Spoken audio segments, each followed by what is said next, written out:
दोस्तों, जैसा कि आपको पता है कि 1 फरवरी 2023 को फाइनेंस मिनिस्टर ने अपना बजट पेश किया है। तो मैं उनके लिए बात कर रहा हूँ, सिर्फ और सिर्फ सैलरी क्लास पर्सनों के लिए। यहाँ ये एक नया सिस्टम हालांकि पिछले साल आ चुका है और उसमें कुछ स्लैब चेंज किए हैं, तो बहुत लोगों को ये कन्फ्यूज़न रहता है कि कौन सा स्लैब बढ़िया है, नए सिस्टम में जाएं, पुराने सिस्टम में जाएं। इंडिविजुअल टैक्स सिस्टम की मैं बात कर रहा हूँ यहाँ।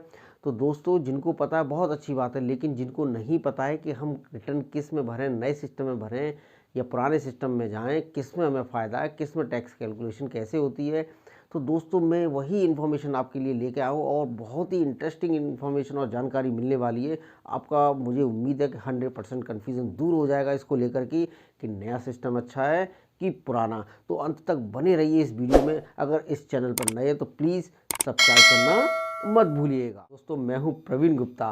Welcome back to my channel investment में बिजनेस में आपका स्वागत है। तो दोस्तों, हम शुरू करते हैं कि कौन सा सिस्टम बढ़िया है, नया वाला या पुराना वाला। ज़्यादा टाइम न लेते हुए मुद्दे की बात पे मैं आता हूँ। तो हम सबसे पहले देखते हैं कि ओल्ड टैक्स सिस्टम में और नए टैक्स सिस्टम में क्या स्लैब है और क्या इनकम टैक्स का रेट है उसमें। तो सबसे पहले हम ओल्ड सिस्टम में, नए सिस्टम में टैक्स स्लैब को देखते हैं कि जैसा कि आप स्क्रीन पर देख पा रहे हैं कि ओल्ड टैक्स सिस्टम में आपका 0 to 2.5 लाख तक 0% है, 0 to 3 लाख तक आपका कितना है 0%। तो अगर हम पूरे सीरीज में देखते हैं तो नए पुराने सिस्टम की मैं पहले बात कर रहा हूँ, तो देखिए 0 से 30% तक स्लैब है और पुराने नए सिस्टम में क्या है आपका 0 से लेकर के 20% तक। पहले नए सिस्टम में 6 स्लैब हुआ करते थे, अब इसमें कितने कर दिए हैं, देखिए यहाँ 5 सिस्टम आपके 5 स्लैब आ रहे हैं, 12 लाख से आपका 15 लाख तक का सिस्टम। तो ये बेसिक आपका जो सिस्टम है वो टैक्स रेट इसमें दिए हुए हैं नए सिस्टम में और पुराने सिस्टम में। सेकंड स्टेप में हम बात करते हैं कि टोटल सेविंग को समझ लेते हैं जो पुराने सिस्टम में है, यानी ओल्ड जो रिजिम है उसमें क्या सेविंग हम कर सकते हैं। मैक्सिमम सेविंग जो होती है, जैसा कि आप स्क्रीन पर देख पा रहे हैं, बड़े ध्यान से देखिए। नॉर्मल जो 80C के तहत जो सेविंग है उसमें 1.5 लाख है, उसमें 80D के तहत है वो आपका 50,000 है, उसमें HRA के तहत है 1 लाख है, होम लोन इंटरेस्ट है आपका 2 लाख है, और NPS में हम 50,000 तक की सेविंग कर सकते हैं और स्टैंडर्ड डिडक्शन आपका 50,000। तो कुल मिला के आप यहाँ देखिए, ये आपका जो 6 नंबर सीरियल नंबर में टोटल अगर लगाएंगे तो कितना आता है आपका 6 लाख। हम ये मान के चलते हैं मैक्सिमम आदमी 6 लाख तक की सेविंग कर लेगा। तो टोटल सेविंग को हम समझ सकते हैं, फिर उसमें हम कैलकुलेशन देखेंगे। नेक्स्ट सिस्टम में बहुत ही आसान वर्डों में आपकी क्लियरिटी आ जाएगी कौन सा सिस्टम बढ़िया है, नया या पुराना वाला। चलिए डायरेक्ट स्क्रीन पर चलते हैं और वहाँ मैं आपको बताऊंगा कि कौन सा सिस्टम बढ़िया है, नया या पुराना वाला। तो दोस्तों, चलते हैं स्क्रीन पर, समझते हैं कि कौन सा सिस्टम सही है, नया सिस्टम सही है या पुराना वाला सिस्टम है। ये सैलरी वालों के लिए बहुत ही अच्छा समझने के लिए है कि एटलीस्ट आपका कन्फ्यूजन दूर हो जाएगा कि नया सिस्टम अच्छा है या पुराना। तो चलिए, मैं अपना ये कर्सर है मेरा, ये 3 लाख से यहाँ शुरू करेंगे। सबसे पहले मैं बता देना चाहता हूँ कि मैंने क्या यहाँ रखा है। ये देखिए, एक इनकम है या इन्वेस्टमेंट है, और level old slab new slab रखा है। इनकम रिवेट मैंने रखा हुआ, टैक्सेबल इनकम आ गई आपकी, फिर स्लैब मैंने रख दिया ये। और यहाँ मैंने ओल्ड सिस्टम में क्या स्लैब थे, क्या इनकम थी, और नए सिस्टम में क्या इनकम है और क्या स्लैब है, ये मैंने रखा है। और ये सेविंग मैंने रखी पुराने सिस्टम के हिसाब से, हम कितनी मैक्सिमम लगभग सेविंग कर सकते हैं एक एक सेक्शन के तहत। तो मैंने तीनों चीज आपके सामने रखी हैं, तो बड़े ध्यान से देखिएगा और आपको बड़ा मजा आने वाला है और आराम से कंफ्यूजन आपका दूर हो जाएगा कि एटलीस्ट आपको ये समझ में आ जाएगी कौन सा सिस्टम सही है, नया वाला या पुराना वाला। तो सबसे पहले मैं यहाँ 3 लाख से स्टार्ट करूंगा, ये मेरा कर्सर है। तो 3 लाख से मैंने सपोज यहाँ स्टार्ट किया।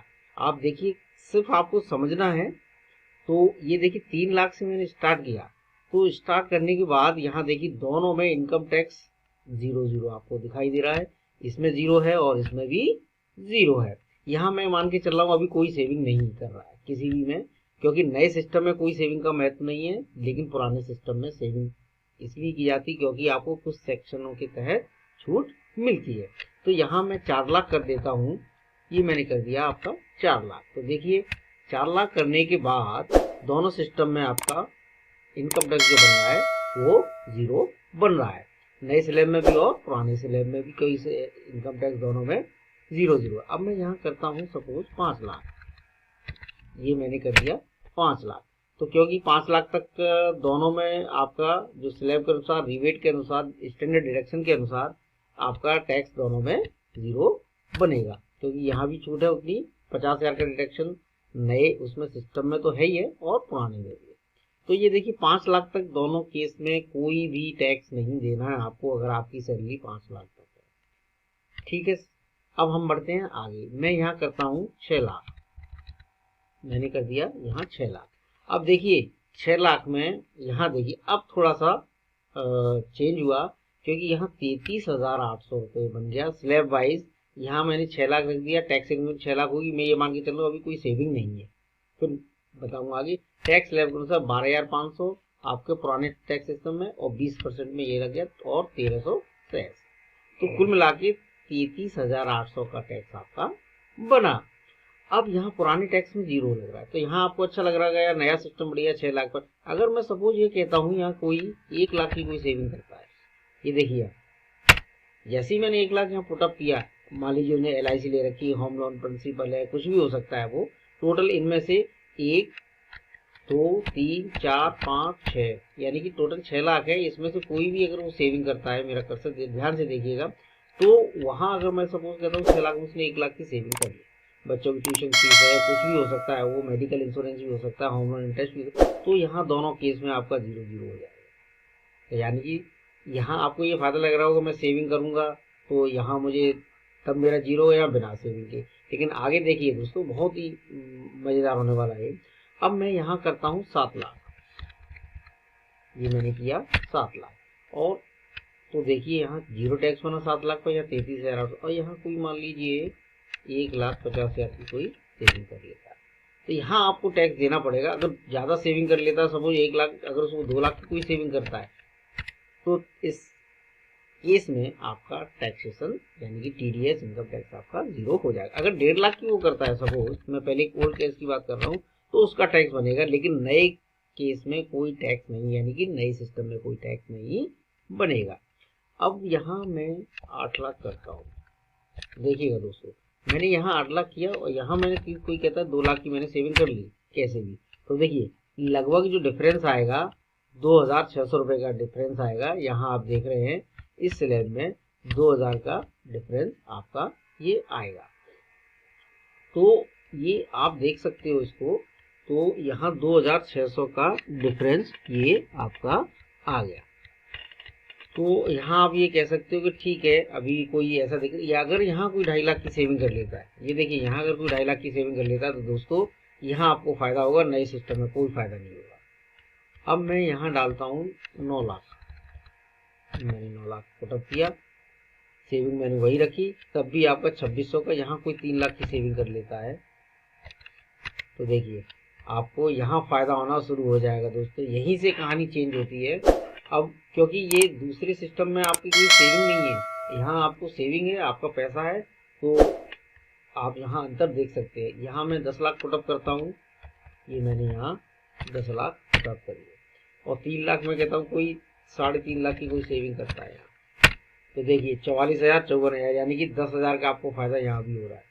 अगर मैं यहाँ 11 लाख करता हूँ, 11 लाख मैंने किए, यहाँ 4 लाख की कोई सेविंग कर दी, तो देखिए तब भी आपको 15,600 का फायदा हो रहा है। और यहाँ मैं 12 लाख लास्ट में देखता हूँ, 12 लाख लेता हूँ, यहाँ देखिए 12 लाख लिए तो यहाँ 75,000 का टैक्स बना, यहाँ 85,000 का टैक्स। यहाँ कोई 5 लाख की सेविंग कर लेता है सपोज,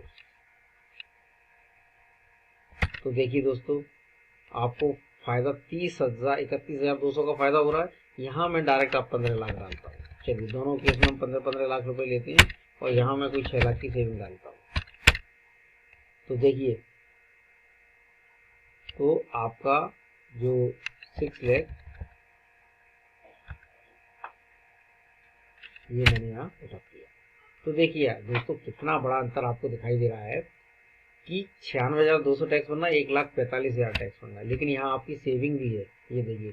तो ओवरऑल हम ये कह सकते हैं कि नया सिस्टम और पुराने सिस्टम के मुकाबले कमजोर है। यानी कि जो पुराने सिस्टम में अभी इनकम टैक्स ITR फाइल कर रहे हैं वो पुराने सिस्टम में ही करें। अगर उनकी सैलरी आपने देख लिया होगा कि उनकी सैलरी का स्लैब कहाँ से कहाँ तक, कहाँ कैसे कैसे फायदा हो रहा है और क्या नुकसान हो रहा है। तो अगर मैं 15 लाख की बात करता हूँ और 6 लाख की सेविंग की, तो आपको लगभग 50,000 का आपका फायदा हुआ। तो ओवरऑल मैं ये कह सकता हूँ कि पुराना सिस्टम अच्छा है स्टिल नए सिस्टम के मुकाबले। Thank you. तो आपने देखा होगा एक्सेल सीट में कि कौन सा नया सिस्टम बढ़िया है या पुराना वाला सिस्टम बढ़िया है। तो ओवरऑल ये कंक्लूजन निकाल सकते हैं कि पुराना वाला सिस्टम आज भी बढ़िया है, क्योंकि उसमें सेविंग का जो कॉन्सेप्ट है ना वो बहुत ही अच्छा है, क्योंकि उसके सहारे आप सेविंग करते हो। नए सिस्टम में आपको कुछ नहीं मिलेगा। तो दोस्तों, तो पुराना सिस्टम आज भी बढ़िया है। जिनकी इनकम 10 लाख के ज़्यादा का है तो पुराना सिस्टम उनके लिए बढ़िया है। तो नए सिस्टम में ठीक है, गवर्नमेंट ने बोला है बाय डिफ़ॉल्ट हम रखेंगे, लेकिन आप जो मेरा अपना पर्सनल है वो आप पुराने सिस्टम में ही रहिए, क्योंकि इसमें सेविंग का सबसे बड़ा जो मुद्दा है वो सेविंग का है। तो दोस्तों, मुझे उम्मीद है ये वीडियो आपको पसंद आया होगा। तो प्लीज़ लाइक कीजिए, शेयर कीजिए, सब्सक्राइब करना मत भूलिए, जिससे कि मुझे मोटिवेशन मिलता है। तो नई वीडियो में फिर हम मिलेंगे, फिर नई वीडियो में आएंगे और मज़ेदार इन्फॉर्मेशन, इंटरेस्टिंग इन्फॉर्मेशन लेके आऊँगा। तब तक के लिए नमस्कार, धन्यवाद, थैंक यू।